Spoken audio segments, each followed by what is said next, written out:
भगवान के भक्त की केवल एक ही इच्छा होती है, केवल एक ही चाह होती है, भगवान की प्रसन्नता में अपनी प्रसन्नता।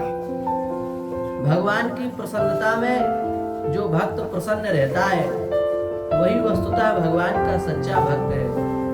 भगवान के दर्शनों के लिए व्याकुल होने के बाद भी वह कभी भगवान के दर्शन नहीं भी चाहता है, यदि भगवान को दर्शन न देने में प्रसन्नता हो तो। इसलिए हमारे भक्तों ने तो कहा है, राजी रहो हंसो ई मुख छवि नहीं तुम सो कछु चाहिए। यह जो बात है यह सामान्य बात नहीं है, यह बहुत विशिष्ट बात है। सबसे बड़ी बात यह है हम सब लोगों को मनुष्य जन्म प्राप्त हुआ, मनुष्य जन्म में भी सत्संग प्राप्त हुआ, सत्संग में भी सतगुरु पादाश्रय प्राप्त हुआ। उसके बाद भी यदि हमारी दुर्गति हो जाए तो हमारे लिए बहुत दुख की बात है। इसलिए यदि हमारी शरणागति हो गई, हमें मनुष्य जन्म प्राप्त हो गया, हमें नाम प्राप्त हो गया, तो अब हमारी दोबारा दुर्गति नहीं होनी चाहिए। हम ठसक से जिए, भगवान के प्राप्ति की चिंता, भगवत विरह की व्याकुलता में हम जिए। हमारा प्रतिक्षण भगवत प्रेम से उन्मत्त हो, हमारी प्रत्येक क्रिया भगवान को रिझाने वाली हो, हमारी प्रत्येक क्रिया से हमारे ठाकुर जी प्रसन्न होते हो, ऐसी क्रिया हमको करनी चाहिए। भगवान के नाम के अतिरिक्त किसी के नाम को न सुनना, भगवान के नाम के अतिरिक्त न तो किसी नाम को कहना, और भगवान के जो सुंदर विग्रह है उनके अतिरिक्त न तो और किसी का दर्शन करना। इस सिद्धांत पर जो जीव अटल रहते हैं वे निश्चित ही भगवान की भक्ति को प्राप्त कर लेते हैं। हमारे लिए तो एक भरोसा, एक केवल एक आस विश्वास, भगवान का ही भरोसा, भगवान का ही बल, भगवान की ही आशा, भगवान का ही विश्वास।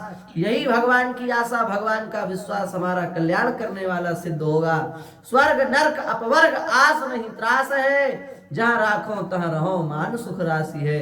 बस इसी ठसक में जीना चाहिए, और यदि हम इस ठसक में जी रहे हैं तो हमसे बड़ा सौभाग्यशाली कोई नहीं है।